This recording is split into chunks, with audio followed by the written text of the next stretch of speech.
সরকারের ভেতর থেকে রাজনৈতিক দল গঠনের চেষ্টা চলছে, অভিযোগ রিজভির। 111 সরকারের হাতে সবচেয়ে বেশি ক্ষতিগ্রস্ত হয়েছে বিএনপি, বললেন মির্জা আব্বাস।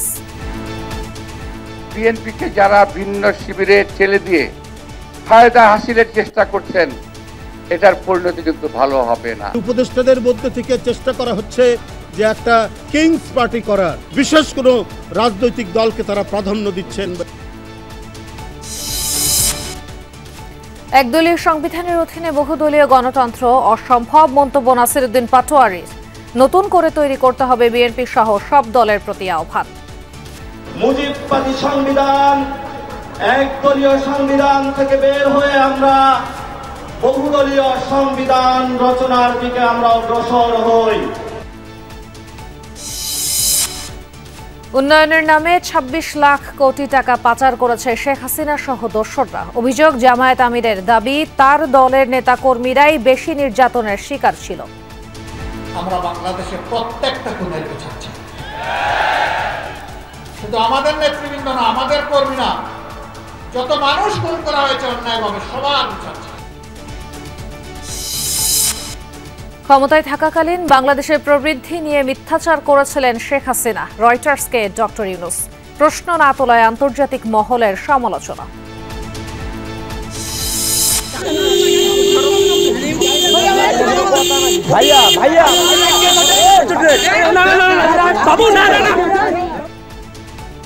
নিউ মার্কেট থানা থেকে আসামি ছিনিয়ে নেয়ার চেষ্টা, বেশ কয়েকজন পুলিশ সদস্য আহত, 6 হামলাকারী গ্রেফতার।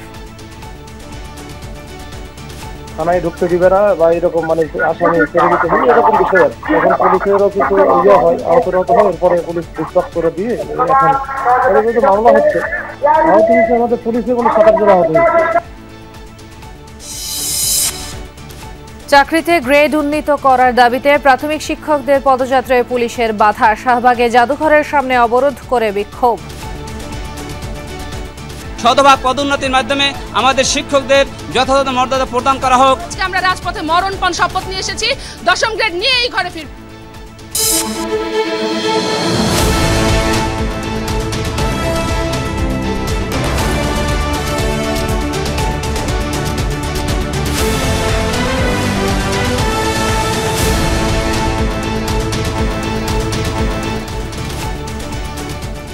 আমন্ত্রণ সন্ধ্যার বাংলাদেশের সঙ্গে আছি আমি খান তাজদিনা হাসান। এতক্ষণ শিরোনাম দেখছিলেন। সরকারের ভেতর থেকে রাজনৈতিক দল গঠনের চেষ্টা চলছে, আর উপদেষ্টারা দল গঠন করলে নিরপেক্ষতা নিয়ে প্রশ্ন উঠবেই। এই মন্তব্য করেছেন বিএনপির সিনিয়র যুগ্ম মহাসচিব রুহুল কবির রিজভী। আর স্থায়ী কমিটির সদস্য মির্জা আব্বাস বলেছেন, ১/১১ সরকারের ভয়াবহ পরিণতি বিএনপির চেয়ে বেশি কেউ ভোগ করেনি। এই দলকে আওয়ামী দোসর বানিয়ে ভিন্ন শিবিরে ঠেলে দেওয়ার চেষ্টার পরিণতি ভালো হবে না। আরাফাত রহমান কোকুর মৃত্যুবার্ষিকীর আয়োজনে তারা একথা বলেন। বিএনপির প্রতিষ্ঠাতা জিয়াউর রহমান ও চেয়ারপারসন বেগম খালেদা জিয়ার ছোট ছেলে আরাফাত রহমান কোকুর ১০ম মৃত্যুবার্ষিকী। ২০১৫ সালের এই দিনে মালয়েশিয়ায় মারা যান তিনি। খালেদা জিয়া তখন গুলশানের কার্যালয়ে অবরুদ্ধ। কোকুর মৃত্যুবার্ষিকীতে বনানীতে কবরস্থানে শ্রদ্ধা জানান নেতাকর্মীরা। ফুলেল শ্রদ্ধা আর দোয়া মাহফিলে স্মরণ করা হয় এই ক্রীড়া সংগঠককে। শেখ হাসিনার চক্রান্তেই আরাফাত রহমান কোকু এক প্রকার হত্যাকাণ্ডের শিকার হয়েছিলেন বলে দাবি নেতাকর্মীদের।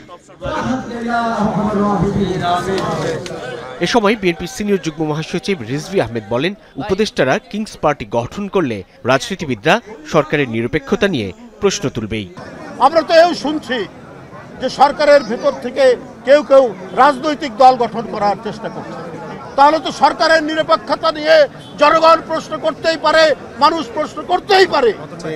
অন্যান্য রাজনৈতিক দল যারা গণতন্ত্রের জন্য আন্দোলন করেছে, তারা মনে করবে অন্তর্বর্তীকালীন সরকার কোন ধরনের একটা মাস্টার প্ল্যানের মধ্যে অন্তর্ভুক্ত রয়েছে। নয়াপল্টনে কার্যালয়ে আয়োজিত দোয়া ও মিলাদ মাহফিলে যোগ দেন নেতারা। সেখানে স্থায়ী কমিটির সদস্য মির্জা আব্বাস বলেন, 111 সরকারের দ্বারা সবচেয়ে ক্ষতিগ্রস্ত বিএনপি। ২০০৭ সালের ১/১১ যে ভয়াবহ পরিণতি, এটা বিএনপির চাইতে কেউ বেশি ভোগ করে নাই। সাধারণ কর্মী থেকে শুরু করে আমাদের দেশ নেত্রী বেগম খালেদা জিয়া পর্যন্ত এই ১/১১ অনুসরণ থেকে রেহাই পায় নাই। তাকে নির্মমভাবে হত্যা করার চেষ্টা করা হয়েছে। বিএনপিকে দোষারোপ করা থেকে বিরত থাকার আহ্বান জানান মির্জা আব্বাস। প্রতিটি নেতা কর্মীর উপরে নিপীড়ন গিয়েছে, আজকে আমাদেরকে ঠেলে দিতে যাচ্ছেন অন্য শিবিরে। উদ্দেশ্যটা কি? আওয়ামী লীগের সিল মারতে চান, আমাদেরকে ভারতের দালাল বানাতে চান? এই কথা কখনো চিন্তা করবেন না। সবাই তো কথা বলেন, আর বিএনপি বললেই অসুবিধা। তবে বিএনপিকে যারা ভিন্ন শিবিরে ঠেলে দিয়ে ফায়দা হাসিলের চেষ্টা করছেন, এটার পরিণতি কিন্তু ভালো হবে না। নতুন দল গঠনকে স্বাগত জানালেও বিভ্রান্তিমূলক বক্তব্যে জাতিকে বিভক্ত না করার আহ্বান জানান বিএনপির এই নেতা। আমরা স্বাগত জানাই যারা দল করবে, যারা দল করবেন তারা গণতান্ত্রিক প্রক্রিয়ায় দেশটাকে পরিচালিত করবেন। আমরা সহায়তা করে প্রয়োজন পড়লে, কিন্তু ওই সমস্ত উল্টাপাল্টা কথাবার্তা আপনারা বলে দেশবাসীকে বিভ্রান্ত করার চেষ্টা করবেন না। সাইফুদ্দিন রবিন, যমুনা নিউজ, ঢাকা। একদলীয় সংবিধানে বহুদলীয় গণতন্ত্র বাংলাদেশে অসম্ভব বলে জানিয়েছেন জাতীয় নাগরিক কমিটির আহ্বায়ক নাসিরউদ্দিন পাটোয়ারী। বলেন, মুজিববাদী সংবিধান থেকে বেরিয়ে আসতে হবে, প্রয়োজনীয় সংস্কারের পর নির্বাচন হবে বলে জানিয়েছেন বৈষম্য বিরোধী ছাত্র আন্দোলনের সমন্বয়ক রিফাত রশিদ। বেসরকারি বিশ্ববিদ্যালয়ের শিক্ষার্থী আয়োজিত March for unity and justice সমাবেশে যোগ দিয়ে এসব কথা বলেন তারা। 17 জুলাই 2024 পাবলিক বিশ্ববিদ্যালয়ে হল বন্ধের পর বৈষম্য বিরোধী ছাত্র আন্দোলনে নতুন মাত্রা দেয় বেসরকারি বিশ্ববিদ্যালয়ের শিক্ষার্থীরা। ক্যালেন্ডারের পাতায় 5 আগস্ট আর শিক্ষার্থীদের হিসেবে 36 জুলাই স্বৈরাচার শেখ হাসিনা সরকার পতনের পর দায়িত্ব নেয় অন্তর্বর্তী সরকার। আন্দোলনের অন্যতম অংশীদার বেসরকারি বিশ্ববিদ্যালয়ের শিক্ষার্থীদের ব্যানারে প্রথমবার March for unity and justice সমাবেশের আয়োজন করে সম্মিলিত বেসরকারি বিশ্ববিদ্যালয়ের শিক্ষার্থীরা। আন্দোলনে অংশ নিলেও শিক্ষার্থীদের অভিযোগ তারা বিভিন্ন সময় বৈষম্যের শিকার হচ্ছে। জুলাই গণ অভ্যুত্থানে বর্বরচিত গণহত্যার বিচার, রাষ্ট্র সংস্কার ও নাগরিক অধিকারের দাবিও ছিল তাদের কণ্ঠে। পরিবারতান্ত্রিক রাজনীতি বন্ধ চান শিক্ষার্থীরা। যখন সবকিছু ব্ল্যাক আউট হয়ে গেল, তখন আমাদের প্রাইভেট ইউনিভার্সিটির শিক্ষার্থীরা কিভাবে সবকিছু উপেক্ষা করে রাজপথে নেমে এসেছিল, কোনো কিছু তোয়াক্কা না করে, তখন আমাদের ভাই বোনরা জানতো না তাদের সাথে কি হবে। দলমত নির্বিশেষে আমাদের সকলকে ঐক্যবদ্ধ হতে হবে। আজকের এই প্রোগ্রাম প্রমাণ করে যে প্রাইভেট বিশ্ববিদ্যালয়ের শিক্ষার্থীরা ছাড়া এই আন্দোলন কোনোভাবে সম্ভব ছিল না।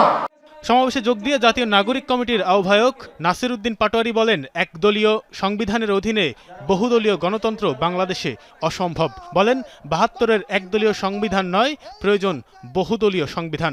আমরা ঐক্যবদ্ধ হই, মুজিববাদী সংবিধান, একদলীয় সংবিধান থেকে বের হয়ে আমরা বহুদলীয় সংবিধান রচনার দিকে আমরা অগ্রসর হই। সেই বহুদলীয় সংবিধান রচনার জন্য আমাদেরকে বর্তমানে একটি সুযোগের প্রক্রিয়া এবং সংস্কার প্রক্রিয়ার মধ্যে কেউ যদি বাধা সৃষ্টি করতে চায়, দেশীয় এবং আন্তর্জাতিক ক্ষেত্রে কোনো ষড়যন্ত্র করতে চায়, আপনারা সবাই মাঠে প্রস্তুত থাকবেন।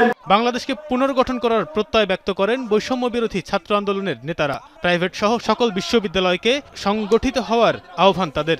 বাংলাদেশকে পুনর্গঠন করতে চায় এবং এর জন্য অবশ্যই যে পথটি আমাদের অবলম্বন করতে হবে সেটি হলো প্রয়োজনীয় সংস্কারের পর আগামীর যে নির্বাচন হবে সেটিকে অবশ্যই গণপরিষদ নির্বাচন হতে হবে। জাতীয় সরকার কারা প্রত্যাখ্যান করেছে? কারা সর্বপ্রথম জুলাই বিপ্লবের পরবর্তী সময়ে বাংলাদেশের সর্বমতের ঐক্যকে প্রত্যাখ্যান করেছে? কারা? সেই প্রশ্ন আপনারা আগামীর বাংলাদেশে অবশ্যই করবেন। বিচার ও সংস্কার প্রক্রিয়ায় কেউ বাধা সৃষ্টি করলে আবারও আন্দোলনে নামার হুঁশিয়ারি দেন শিক্ষার্থীরা। সর্বপ্রথম নিশ্চিত হওয়া উচিত ছিল এই খুনিদের বিচার ত্বরান্বিত করা। তানফির সিদ্দিক টিপু, যমুনা নিউজ, ঢাকা। উন্নয়নের নামে 26 লাখ কোটি টাকা পাচার করেছে শেখ হাসিনা সহ তার দোসররা। কুড়িগ্রামে জামায়াতে ইসলামের সম্মেলনে এমন অভিযোগ করেছেন দলের আমির ডাক্তার শফিকুর রহমান। তিনি বলেন, 15 বছরের বেশি সময় ধরে হত্যা নির্যাতনের শিকার নেতাকর্মী সহ অনেকে। জাতীয় ঐক্য ধরে রাখার আহ্বান জানান তিনি। কুড়িগ্রামে প্রথমবারের মতো প্রকাশ্যে জামাতে ইসলামী সম্মেলন। সকাল থেকেই মিছিল নিয়ে সরকারি কলেজ মাঠে জড়ো হন বিপুল সংখ্যক নেতাকর্মী। সম্মেলনে অংশ নেন দলের আমির ডাক্তার শফিকুর রহমান। তিনি বলেন, বিগত ১৫ বছরে আওয়ামী লীগের হত্যা নির্যাতনের শিকার অনেকেই, তাদের মধ্যে আছেন জামাতের অনেক নেতাকর্মী। প্রতিটি খুনের বিচার দাবি করেন জামাতের আমির। একের পর এক প্রতিহিংসামূলক রায়ের মাধ্যমে আদালতকে ব্যবহার করে জামাতে ইসলামের নেতৃবৃন্দকে ফাঁসি দেওয়া হলো, ৫ জনকে ফাঁসিতে ঝুলানো হলো, তাদের নিয়েও অনেক নাটক করা হলো। ডাক্তার শফিকুর রহমান বলেন, উন্নয়নের নামে দেশকে পঙ্গু করা হয়েছে, পাচার করা হয়েছে বিপুল পরিমাণ টাকা। এখন চাঁদাবাজ দখলমুক্ত দেশ গড়তে হবে। ফ্যাসিবাদীরা যাতে আর ফিরতে না পারে সেজন্য জাতীয় ঐক্য ধরে রাখার তাগিদ দেন তিনি। এমন কোনো হঠকারী কাজকলাম আমরা যেন কেউ না করি যার কারণে আমাদের জাতীয় ঐক্য নষ্ট হয়।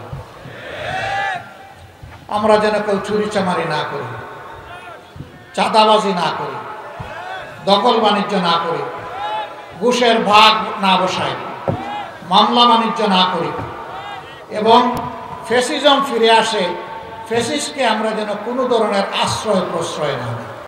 মানবিক দেশ প্রতিষ্ঠা না হওয়া পর্যন্ত আন্দোলন চলবে বলে মন্তব্য করেন জামাতের আমির। রাহিম সারোয়ার, যমুনা নিউজ। সংস্কারের কথা বলে নির্বাচন বিলম্বিত করলে দেশের মানুষ মানবে না বলে জানিয়েছেন গণসংহতি আন্দোলনের প্রধান সমন্বয়কারী জুনায়েদ সাকি। বিকালে প্রেস ক্লাবের সামনে এক বিক্ষোভ সমাবেশে একথা জানান তিনি। বলেন, অন্তর্বর্তী সরকারকে তারা সময় দিতে রাজি, কিন্তু সাধারণ মানুষের জীবন মান উন্নয়নে নিত্যপণ্যের দাম কমানো সহ সিন্ডিকেটের চাঁদাবাজি বন্ধ ও ওএমএস এর চাল চালু করে ভর্তুকি মূল্যে জনগণকে সরবরাহ করতে হবে। বলেন, আগের সরকারের মতোই আবারও বিদ্যুতের দাম বাড়ানোর চক্রান্ত চলছে। কোনো সংস্কারের পরিবর্তন দেশের মানুষ দেখতে পাচ্ছে না বলেও মন্তব্য করেন তিনি।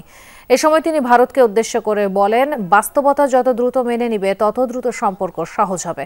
সীমান্তে গুলি আর মেনে নেওয়া হবে না বলেও জানান তিনি। ষড়যন্ত্র পতিত ফ্যাসিস্টরা তার বিদেশি দোসররা করছে, তারা বাংলাদেশকে চিত্রায়িত করতে চাইছে নানাভাবে। সেই সব আমরা মোকাবেলা করব, সম্মিলিতভাবে মোকাবেলা করব। কিন্তু যে জনগণ সত্যিকার অর্থে কষ্টে আছে, যাদের জীবনে নাভিশ্বাস, তাদের দাবি দাওয়া পূরণ করেন। ষড়যন্ত্র বলে সেগুলোকে উপেক্ষা করলে মানুষ তা মেনে নেবে না। ক্ষমতায় থাকাকালীন বাংলাদেশের প্রবৃদ্ধি নিয়ে মিথ্যাচার করেছিলেন শেখ হাসিনা। বার্তা সংস্থা রয়টার্সকে দেয়া এক সাক্ষাৎকারে এই মন্তব্য করলেন প্রধান উপদেষ্টা ডক্টর মোহাম্মদ ইউনূস। সাবেক প্রধানমন্ত্রীর কার্যক্রম নিয়ে প্রশ্ন না তোলায় আন্তর্জাতিক সম্প্রদায়ের সমালোচনাও করেন সরকার প্রধান। এ সময় ভারত বাংলাদেশের সাম্প্রতিক উত্তেজনা নিয়েও কথা বলেন তিনি। সুইজারল্যান্ডে চলছে বিশ্ব অর্থনৈতিক ফোরামের সম্মেলন। বিভিন্ন দেশের রাষ্ট্র ও সরকার প্রধানদের পাশাপাশি অংশ নিয়েছেন অন্তর্বর্তী সরকার প্রধান ডক্টর মোহাম্মদ ইউনূসও। বৃহস্পতিবার সাইডলাইনে 13টি বৈঠক করার পাশাপাশি বার্তা সংস্থা রয়টার্সকে দেন সাক্ষাৎকার। শেখ হাসিনার স্বৈরাচার হওয়ার পেছনে পুরো বিশ্বকেই দায়ী করেন। অভিযোগ তোলেন, অতীতে বাংলাদেশের প্রবৃদ্ধি নিয়ে মিথ্যাচার করেছেন ক্ষমতাচ্যুত প্রধানমন্ত্রী। শেখ হাসিনা দাভোসে এসে দেশ কিভাবে চালাতে হয় তা সবাইকে বলেছিলেন। কেউ সে সময় প্রশ্ন করেননি। এটা মোটেও ভালো বিশ্ব ব্যবস্থা নয়, এর জন্য পুরো বিশ্ব দায়ী। তবে এটা বিশ্ব সম্প্রদায়ের জন্য শিক্ষা। তিনি বলেছিলেন, বাংলাদেশের প্রবৃদ্ধির হার অন্যান্য দেশের তুলনায় বেশি, এটা স্রেফ জালিয়াতি। প্রবৃদ্ধির হার নিয়ে নিজ অবস্থান তুলে ধরেন ডক্টর মোহাম্মদ ইউনূস। জানান, প্রান্তিক পর্যায় থেকে শুরু করে প্রতিটি মানুষের উন্নত জীবনমান চান। ব্যক্তিগতভাবে প্রবৃদ্ধির হার দিয়ে সবকিছু বিবেচনা করার পক্ষে নই। আমি চাই একেবারে প্রান্তিক পর্যায় থেকে শুরু করে প্রতিটি মানুষের উন্নত জীবনমান। আর এই কারণেই এমন অর্থনীতি চাই যেখানে সম্পদ পুঞ্জীভূত করার ধারণা এড়িয়ে চলা হয়। প্রতিবেশী ভারতের সাথে বাংলাদেশের সাম্প্রতিক টানাপোড়েন নিয়েও খোলামেলা কথা বলেন। অভিমত, দুদেশের সম্পর্ক আরও শক্তিশালী হওয়া উচিত। বাংলাদেশ ও ভারত সম্পর্ক যতটা সম্ভব শক্তিশালী হওয়া উচিত। বাংলাদেশের মানচিত্র ছাড়া ভারতের ম্যাপ আঁকা সম্ভব নয়। এ সময় মোহাম্মদ ইউনূস বলেন, নয়াদিল্লির সঙ্গে ঢাকার তিক্ততা ব্যক্তিগতভাবে তাকে খুব পীড়া দেয়। মোস্তফা মাহমুদ, যমুনা নিউজ। চট্টগ্রামের রাউজানে এক শুঁটকি ব্যবসায়ীকে গুলি করে হত্যা করেছে দুর্বৃত্তরা। আহত হয়েছেন একজন। জুমার নামাজ পড়তে যাওয়ার সময় নোয়াপাড়া এলাকায় এই ঘটনা ঘটে।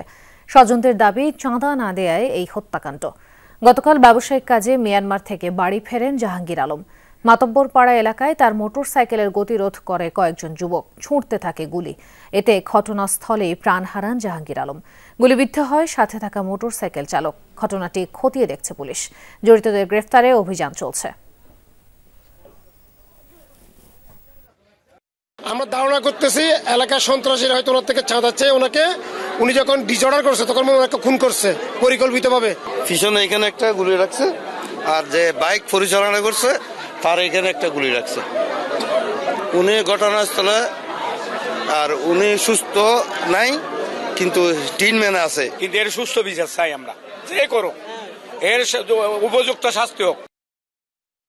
নিউ মার্কেট থানা থেকে আসামি ছিনিয়ে নেয়ার চেষ্টার সময় বেশ কয়েকজন পুলিশ সদস্য আহত হওয়ার ঘটনা ঘটেছে। পুলিশ জানায়, এলিফ্যান্ট রোডে ব্যবসায়ীকে কুপিয়ে হত্যা করার ঘটনায় জড়িত থাকার অভিযোগে মিঠুন নামে এক আসামিকে গ্রেফতার করে থানায় নিয়ে যাওয়ার সময় হাতাহাতির ঘটনা ঘটে।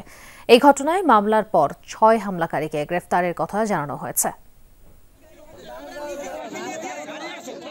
গত 10 জানুয়ারি রাজধানীর এলিফ্যান্ট রোডে মাল্টিপ্ল্যান সেন্টারের সামনে মার্কেটের দোকান মালিক সমিতির নেতা এহতেশামুল হককে কুপিয়ে আহত করে দুর্বৃত্তরা। এ ঘটনায় জড়িত থাকার অভিযোগে মিঠুন নামে স্থানীয় এক যুবককে শুক্রবার ভোরে গ্রেফতার করে নিউ মার্কেট থানা পুলিশ। পূর্বাচল 300 ফিট এলাকা থেকে গ্রেফতার করা হয় তাকে। পরে আসামি নিয়ে এসে থানায় প্রবেশের সময় বাধা দেয় মিঠুনের সমর্থকরা। সরিয়ে দেওয়ার চেষ্টা করলে পুলিশ সদস্যদের উপর হামলা চালায় তারা। এ সময় 6 থেকে 7 জন পুলিশ আহত হন।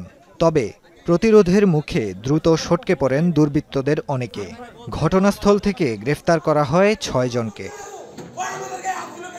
রমনা জোনের ডিসি জানান, আসামি ছিনিয়ে নেওয়ার চেষ্টার ঘটনায় মামলা হয়েছে। মাল্টিপ্ল্যানের ওখানে যে এই একজনকে কোপাই ছিল এহতেশাম নামক নামে একটা ছেলেকে, তারপরে তার সাথে দীপু নামে আরেকজন ভাইরাল হলো। ওই ঘটনাকে একজনকে মানে ধরা হলো। ওকে নিয়ে যখন যাচ্ছিল তখন এর যে কর্মী সমর্থক বা যারা ছিল তারা একটু প্রশস্তি করছে, থানায় ঢুকতে দিবে না বা এরকম মানে আসামি ছেড়ে দিতে হবে এরকম বিষয়। আর তখন পুলিশেরও কিছু হয়, আহত হয়। এরপরে পুলিশ ডিসপাস করে দিয়ে এখন মামলা হচ্ছে। আহত হয়েছে আমাদের পুলিশের কোনো 27 জন আহত হয়েছে। সিসি ক্যামেরার ফুটেজ দেখে বাকিদের শনাক্ত করার চেষ্টা চলছে বলেও জানান রমনার ডিসি। নাফিজ আলম চয়ন, যমুনা নিউজ, ঢাকা। 13তম থেকে 10ম গ্রেডের পদমর্যাদার দাবি জানিয়েছেন প্রাথমিক বিদ্যালয়ের সহকারী শিক্ষকরা। এজন্য কেন্দ্রীয় শহীদ মিনার থেকে প্রধান উপদেষ্টার বাসভবনের দিকে পদযাত্রা করেন তারা। তবে পুলিশ তাদের বাধা দেয়। পরে রাস্তা অবরোধ করে শান্তিপূর্ণ অবস্থান নেন শিক্ষকরা। বলেন, দাবি আদায় না করে ফিরবেন না। পরে শিক্ষকদের মধ্য থেকে 10 প্রতিনিধিকে নেওয়া হয় প্রধান উপদেষ্টার কার্যালয়ে। চাকরিতে পদমর্যাদার এক দফা দাবিতে দিনভর কেন্দ্রীয় শহীদ মিনারে অবস্থান নেন প্রাথমিক বিদ্যালয়ের সহকারী শিক্ষকরা। 13তম থেকে 10ম গ্রেডে পদমর্যাদা উন্নীতকরণের এক দফা দাবিতে শহীদ মিনার থেকে প্রধান উপদেষ্টার বাসভবন যমুনার দিকে পদযাত্রা করেন তারা। শাহবাগে পৌঁছলেই পদযাত্রায় বাধা দেয় আইন শৃঙ্খলা বাহিনী। পরে জাতীয় জাদুঘরের সামনে সড়ক অবরোধ করে বিক্ষোভ করেন প্রাথমিকের শিক্ষকরা। পুলিশি বাধায় ক্ষোভ জানান তারা। উপদেষ্টা মহোদয়ের সঙ্গে দেখা করতে এসেছি, তাকে আমরা জানাবো। শিক্ষক সে সমাজের প্রথম শ্রেণীর কর্মচারী হবে, প্রথম শ্রেণীর কর্মকর্তা হবে। সে কেন এই রাজপথে ভিখারির মতন পথে বসবে? পুলিশ আমাদেরই ভাই, তারা আইন শৃঙ্খলার কাজে নিয়োজিত। আমরা শিক্ষক, আমরা দেশের বা রাষ্ট্রের ক্ষতি হোক এমন কোনো কাজ করব না। যতক্ষণ পর্যন্ত আমাদের 10ম গ্রেড বাস্তবায়ন না হবে আমরা রাজপথ থেকে কেউ ফিরে যাব না। এর আগে কেন্দ্রীয় শহীদ মিনারে সমাবেশ ও মানববন্ধন করেন তারা। এতে সংহতি প্রকাশ করে বিভিন্ন ব্যক্তি সংগঠন। শিক্ষকদের দাবি, পরিবর্তিত সময়ে প্রাথমিক শিক্ষকদের দিকে নজর নেই সরকারের। আমরা তো তৃতীয় শ্রেণীর কর্মচারী হয়ে থাকতে চাই না। আমরা শিক্ষক, মহান জাতি। আমরা প্রথম শ্রেণীর নাগরিক নিজেদের হাতে তৈরি করি। আমাদের পিটিআই সংলগ্ন যে স্কুলগুলো আছে সেই স্কুলগুলোতে একই কারিকুলাম, একই বই, একই সব কিছু থাকা সত্ত্বেও তারা 10ম গ্রেড পাচ্ছে, অথচ আমরা কেন এত বৈষম্যের শিকার হব? 13তম গ্রেডে এবং 11,000 টাকা বেতন স্কেলে আমাদের শিক্ষকদের দৈন্যদশা। সংহতি জানাতে আসা বিভিন্ন ব্যক্তি বলেন, নতুন বাংলাদেশ গড়তে প্রাথমিক শিক্ষকদের মূল্যায়নে গুরুত্ব দিতে হবে।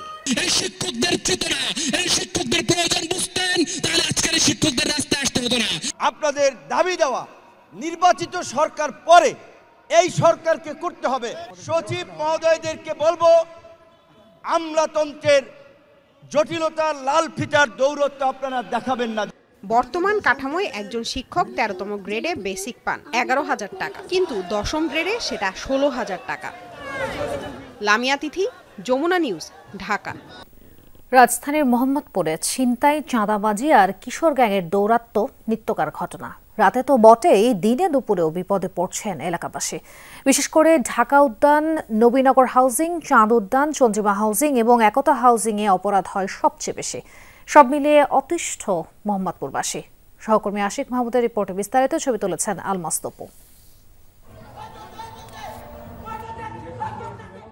20 জানুয়ারি দুপুর 2টা মোহাম্মদপুরের ঢাকা উদ্যান এলাকায় মোবাইলে ধারণকৃত এই ভিডিওতে দেখা যায় একটি চাপাতি নিয়ে ধস্তাধস্তি করছে 4 কিশোর। কিছুক্ষণ পরই এক কিশোরকে চাপাতি দিয়ে এলোপাতাড়ি কোপায় বাকি 3 জন। দিনে দুপুরে কি কারণে অস্ত্র হাতে কোপাকুপি করছে কিশোররা, তাদের পরিচয়ই বা কি? এসব প্রশ্নের উত্তর খুঁজতে ঘটনাস্থলে যাই আমরা। জানা যায় চাপাতি হাতে এই কিশোরের নাম হৃদয় ওরফে গোল্ডেন হৃদয়। সাথের 2 জন চকো আর হামিদুল, সবাই ইমরান গ্রুপের সদস্য। চাপাতির কোপে যে মাটিতে লুটিয়ে আছে তার নাম রাকিব। পূর্বশত্রুতার জেরেই এই হামলা বলে জানায় স্থানীয়রা। 4টা ছেলে, মানে একজনের হাতে চাপাটি, 3 জনে ছাড়াইতে আছে, পরে 3 জন অনেক জোরাজোরি করছে, ওখান থেকে ওই পর্যন্ত আসছে। লাস্টে মনে করেন ছাড়াইয়া ওর পিছনে 2টা মনে করেন বাড়ি দিছে, একটা আর হাত পাশে মনে একটা দিছে, পরে হাত কেটে গেছে। কোনো পোলাপান এদিকে থাকে, কতগুলো থাকে ওদিকে বাজারে গলি থাকে, এইরকম 2 পোলাপান নিয়ে দণ্ড লাগছে। ওতে আগে এক পোলাপানে কোপাইছে, পরে ওরা এসে এরকম করে কোপাইছে। যোগাযোগের চেষ্টা করা হয় আহত রাকিবের সাথে, কিন্তু সে আবারও হামলার ভয়ে এলাকা ছাড়া। সেদিন রাকিবের আগে মারধরের শিকার হয় তার আরেক বন্ধু মেহেদি। চোখ মুখ এখনো ফুলে আছে তার। মারছে ওই যে আমরা ওদের ছোট ছোট কয়জনকে পিড়াইছিলাম তার জন্য, আর অনেকজন আইছিল, আমাদেরকে উল্টুত পুল্টুত পিড়াইছে, মানে দেখে নাই কে কোনে কি মারতাছে, করে মারতে বরে লইয়া যা মুসকা। পরে আমার লইয়া গেছিল কই বাজারের ওই দিকে, নিয়ে যাওয়ার পর ওদের বড় ভাই আইছে ইমরান, তারপর হেরা নিয়ে আসছিল এই জায়গায়। পূর্বশত্রুতার জেরে ঢাকা উদ্যান এলাকায় কিশোর গ্যাংয়ের এমন মারামারি উচ্ছৃঙ্খলতা নিত্যদিনের ঘটনা। ও জগৎ চাবাটি দিয়ে হাতে আঘাত করছে, মানে হাত পুরো ফুল নিচ থেকে উপরে বসছে, এই যে এইখানে, মানে এটা অগগ্রুপের বাজারের বাসিন্দারা বলছেন এসব কিশোররাই ছিনতাই চক্রে জড়িত। ঢাকা উদ্যান, নবীনগর হাউজিং, চন্দ্রিমা উদ্যান, চাঁদ উদ্যান, একতা হাউজিং সহ আশপাশের এলাকায় প্রতিনিয়ত এদের শিকার হচ্ছে মানুষ, হারাচ্ছেন মূল্যবান জিনিসপত্র। এই একতাই তো শুরু করে তুরাক পর্যন্ত কোনো নিরাপদ নাই। এখানে ডায়াবেটিস যারা সকালবেলা যারা যে জকিং করতে আহে তাদের মোবাইল টোবাইলও নেওয়া যায়, চাপাটি দিয়ে কান্দা দিয়ে বাড়ি বাড়ে। একজনের নিরীহভাবে পাইলে রাস্তা সামনে বাইর করে কি আছে দিয়ে নিয়ে চলে যায়। ওরা প্রায় 5-7 জন করে থাকে। সেনাবাহিনীর ক্যাম্প যতদিন ছিল এতদিন ঠান্ডা ছিল, ক্যাম্প মনে উঠে নিয়ে গেছে সম্ভবত, যাওয়ার পরে আবার শুরু হয়েছে। পুলিশ বলছে অপরাধ নিয়ন্ত্রণে প্রতিনিয়ত অভিযান চালাচ্ছেন তারা। বেশ কিছু স্পট চিহ্নিত করেছি। আপনারা জেনে থাকবেন যে আমাদের টহল টিম ওই এলাকায় গিয়ে কিন্তু আমাদের টহল টিমের গাড়ির গ্লাস ভেঙে দেওয়া হয়েছে। তো আমাদের টিম কিন্তু যায়, বাট মোহাম্মদপুর এলাকাটা অনেক বড় হওয়াতে আমাদের টহল টিম এক জায়গাতে স্থির থাকতে পারে না। তারা যখন এক জায়গা থেকে আরেক জায়গায় চলে যাচ্ছে তখন দেখা যাচ্ছে যে ওই জায়গাতে অপরাধীরা সুযোগ নেওয়ার চেষ্টা করছে। মোহাম্মদপুরের ঢাকা উদ্যান এলাকাধীন বুড়িগঙ্গার তীরে বিআইডব্লিউটি এর এই ওয়াকওয়ে যেন ছিনতাইকারীদের জন্য আশীর্বাদ বয়ে এনেছে। এখানে সন্ধ্যা নামলেই ছিনতাইয়ের মহা উৎসব শুরু হয়। শুধু তাই না, বিভিন্ন পাড়া মহল্লা থেকে গণছিনতাই করে ছিনতাইকারীরা এই ওয়াকওয়ে ধরে দিক বিদিক পালিয়ে যায়, এগুলো দেখার কেউ নেই। মোহাম্মদপুরবাসীর প্রশ্ন, ছিনতাইকারীদের থেকে তাদের মুক্তি মিলবে কবে? আশিক মাহমুদ, যমুনা নিউজ, ঢাকা। রাজধানীর বিজয় সরণির ভয়াবহ যানজট নিরসনে নতুন নিয়ম কার্যকর করতে যাচ্ছে ঢাকা মেট্রোপলিটন পুলিশ। বৃহস্পতিবার ডিএমপি কমিশনার স্বাক্ষরিত এক সংবাদ বিজ্ঞপ্তিতে একথা জানানো হয়।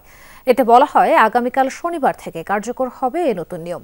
কিভাবে কার্যকর হবে নতুন নিয়ম তা জানাচ্ছেন সহকর্মী রিয়াজ রায়হান। একটি কথা প্রচলিত রয়েছে, কেউ যদি এই বিজয় সরণি মোড় কোনো ধরনের সিগন্যাল ছাড়া পার হতে পারেন, তিনি নাকি চিমটি কেটে দেখেন এর স্বপ্ন নাকি বাস্তব। বিজয় সরণির যানজট এতই ভয়াবহ, আর সেই ভয়াবহতা দূর করতে অর্থাৎ যানজট নিরসনে আগামীকাল 25 জানুয়ারি থেকে একটি সিদ্ধান্ত কার্যকর করতে যাচ্ছে ঢাকা মেট্রোপলিটন পুলিশ। আর সেটি হচ্ছে জাহাঙ্গীর গেট থেকে যেসব পরিবহন বিজয় সরণির মোড় দিয়ে ডান দিকে মোড় নিয়ে ধানমন্ডি, আদাবর, মোহাম্মদপুর বা গাবতলীর মতো ঢাকার পশ্চিমাঞ্চলে যাবেন, তাদেরকে ডানে আর মোড় দিতে দেওয়া হবে না, সেটি বন্ধ করে দেওয়া হবে আগামীকাল সকাল থেকে। তার পরিবর্তে প্রধান উপদেষ্টা কার্যালয়ের ঠিক সামনে দিয়ে ডানে যে মোড়টি রয়েছে, অর্থাৎ যে ক্রসিংটি রয়েছে, সেদিক দিয়ে আগারগাঁও ক্রসিং হয়ে তারা বেড়ে যাবেন তাদের নির্দিষ্ট গন্তব্যে। ঢাকার পশ্চিমাঞ্চলে যাওয়ার জন্য যে পরিবহনগুলো প্রধান উপদেষ্টার কার্যালয়ের সামনে দিয়ে ডান দিকে মোড় নিয়েছে, সেগুলো বের হওয়ার জন্য দুটি ক্রসিং খোলা আছে। একটি হচ্ছে বিআইসিসির সামনে দিয়ে যে ক্রসিংটি রয়েছে সেটি, আরেকটি হচ্ছে এই যে আগারগাঁও ক্রসিং, এই আগারগাঁও ক্রসিং, অর্থাৎ এই আগারগাঁও 4 রাস্তা দিয়ে তারা বেরিয়ে ধানমন্ডি, মোহাম্মদপুর, আদাবর কিংবা গাবতলীর মতো অথবা ঢাকার পশ্চিমাঞ্চলে যে কোনো যে গন্তব্য যেটি রয়েছে সেই গন্তব্যে তারা যেতে পারবেন। রাজধানীর যানজট নিরসনের জন্য ঢাকা মেট্রোপলিটন পুলিশ যে কয়েকটি পাইলট প্রকল্প হাতে নিয়েছিল তার মধ্যে এই আসাদ ক্রসিংটি অন্যতম। আগে গাবতলী থেকে ধানমন্ডি নিউ মার্কেট বা সায়েন্স ল্যাবের দিকে যেসব পরিবহনগুলো যাতায়াত করতো সেগুলো সরাসরি চলে যেত, আর তখন দীর্ঘ সময় যানজটে পড়তে হতো এই পথের পরিবহনগুলোকে। আর সে কারণে এখন এই আসাদ ক্রসিংটি পুরোপুরি বন্ধ করে দেওয়া হচ্ছে সরাসরি যাতায়াতের জন্য। গাবতলী থেকে যে পরিবহনগুলো আসছে সেগুলো বামে মোড় নিয়ে মানিক মিয়া এভিনিউ হয়ে সংসদ ভবনের সামনে দিয়ে আবার ডানে মোড় নিয়ে আসাদ এভিনিউতে আসছেন, আসাদ এভিনিউ থেকে আবার বামে মোড় নিয়ে সায়েন্স ল্যাব, নিউ মার্কেট বা শাহবাগের মতো যার যার গন্তব্য রয়েছে সেই গন্তব্যে চলে যেতে পারছেন। আর এই প্রকল্পে অনেকটাই সফলতা পেয়েছে ডিএমপি, অর্থাৎ যানজট অনেকটা নিরসন হয়েছে। আর এটিকে সামনে রেখেই বিজয় সরণি দেখে ডান দিকে মোড়ে নেওয়ার যে এটি বন্ধ করা হয়েছে সেই সিদ্ধান্ত কার্যকর করতে যাচ্ছে ঢাকা মেট্রোপলিটন পুলিশ। আর সেটি কার্যকর হলে বিজয় সরণি মোড়ের যানজটও অনেকটাই নিয়ন্ত্রণ করা সম্ভব হবে বলে মনে করছেন কর্মকর্তারা। রিয়াজ রায়হান, যমুনা নিউজ, ঢাকা। বিএনপির প্রতিষ্ঠাতা জিয়াউর রহমানের জিয়ার ছোট ছেলে আরাফাত রহমান কোকোর 10ম মৃত্যুবার্ষিকী উপলক্ষে দোয়া ও মিলাদ মাহফিল অনুষ্ঠিত হয়েছে। বাদাসর বিএনপি চেয়ারপারসনের গুলশানের রাজনৈতিক কার্যালয়ে মিলাদ মাহফিলে যোগ দেন দলের বিভিন্ন পর্যায়ের নেতাকর্মীরা। এতে লন্ডন থেকে ভার্চুয়ালি যোগ দেন বিএনপির ভারপ্রাপ্ত চেয়ারম্যান ও আরাফাত রহমান কোকোর বড় ভাই তারেক রহমান। মরহুম আরাফাত রহমান কোকোর আত্মার শান্তি কামনা করে দোয়া ও মোনাজাত করেন সবাই। 2014 সালের 24 জানুয়ারি মৃত্যুবরণ করেন বিশিষ্ট ক্রীড়া সংগঠক। সাপ্তাহিক ছুটির দিন হওয়ায় সকাল থেকেই বাণিজ্য মেলায় ক্রেতা দর্শনার্থীদের ভিড় বাড়ছে। ছাড়কৃত দামে ইলেকট্রনিক্স সহ দেশীয় পণ্য কিনতে ক্রেতারা ভিড় জমায় স্টল ও প্যাভিলিয়নে। স্থানীয় পণ্যের দাম কম ও মানে ভালো হওয়ায় ক্রেতাদের আগ্রহ বেশি। বাণিজ্য মেলার খবর জানতে আমরা যাচ্ছি পূর্বাচলে, সেখানে আছেন সহকর্মী সোবাহান চৌধুরী। সোবাহান, মেলা তো শেষের দিকে, এখন ছুটির দিনে আজকের দিনে ভিড় কেমন আর বেচা বিক্রি কেমন হচ্ছে?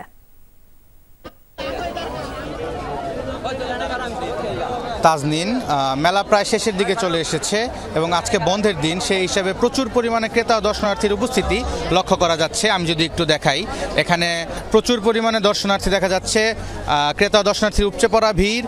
বিক্রেতারা বলছেন তাদের আশানুরূপ ক্রেতা ও দর্শনার্থীতা আজ বাণিজ্য মেলায় এসেছে।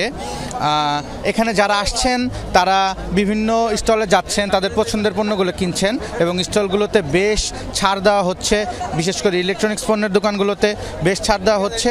যারা এখানে আসছেন তারা খাবারের দোকানগুলোতে যাচ্ছেন, তারা বিভিন্ন প্যাভিলিয়নে যাচ্ছেন, তারা 36 চত্বর, জুলাই চত্বর, ইয়ত চত্বর, এসব চত্বরে যাচ্ছেন। যারা এখানে আসছেন তারা কিছু না কিছু কেনাকাটা করছেনই, কারণ এখানে বেশ ছাড় রয়েছে, প্রতিটি স্টলেই বেশ ছাড় দিচ্ছে এবং দেশীয় ইলেকট্রনিক যে পণ্যগুলো রয়েছে সেসব পণ্য বেশ ছাড় দেওয়া হচ্ছে। তাজনীন, আজকে ইজারাদের তথ্য মতে আজ বাণিজ্য মেলায় 1,65,000-এর উপরে ক্রেতা দর্শনার্থী এই মুহূর্ত পর্যন্ত এসেছে এবং এর সংখ্যা আরও বাড়ছে। এবং তাজনীন, আপনারা তো দেখতেই পাচ্ছেন এখানে যে পরিমাণ ক্রেতা ও দর্শনার্থী এসেছে তারা সকলেই ঘুরছেন ফিরছেন এবং তাদের পছন্দের পণ্যগুলো কিনছেন। তাজনীন, যুক্ত হওয়ার জন্য ধন্যবাদ সোভান। জুলাই গণঅভ্যুত্থানে আলোচিত প্রতিবেদন এবং আলোকচিত্র নিয়ে উদ্বোধন হলো বিশেষ প্রদর্শনী জুলাই জাগরণ। 24-এর আন্দোলনে আলোচিত সব স্থির চিত্র এবং প্রতিবেদন নিয়ে সাজানো হয়েছে প্রদর্শনী। রয়েছে শহীদের স্মৃতি বিজড়িত নানা ব্যবহার্য দেখার সুযোগও। বিশেষ এই প্রদর্শনী উদ্বোধনে অন্তর্বর্তী সরকারের 2 উপদেষ্টার পাশাপাশি ছিলেন British high commissioner Sarah cook.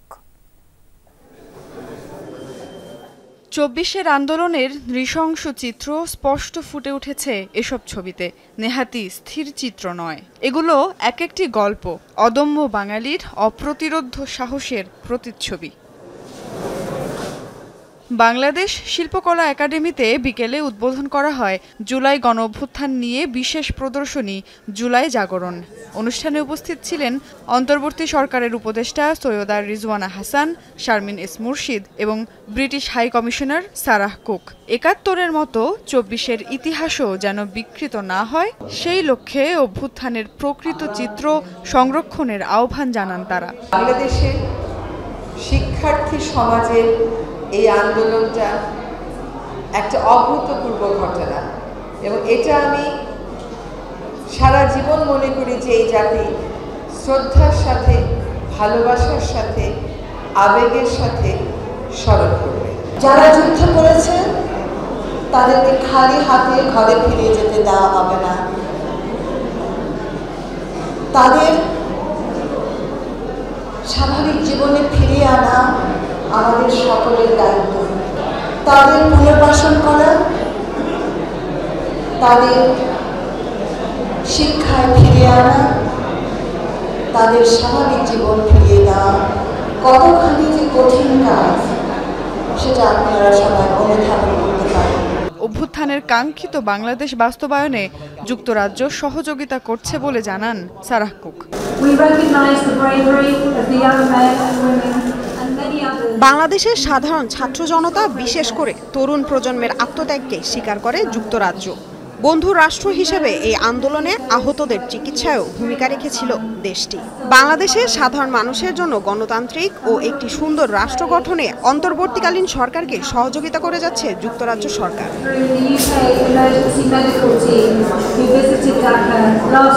প্রদর্শনীতে স্থান পেয়েছে গণ অভ্যুত্থানের সঙ্গে সম্পৃক্ত আলোচিত সব প্রতিবেদন এবং আলোকচিত্র।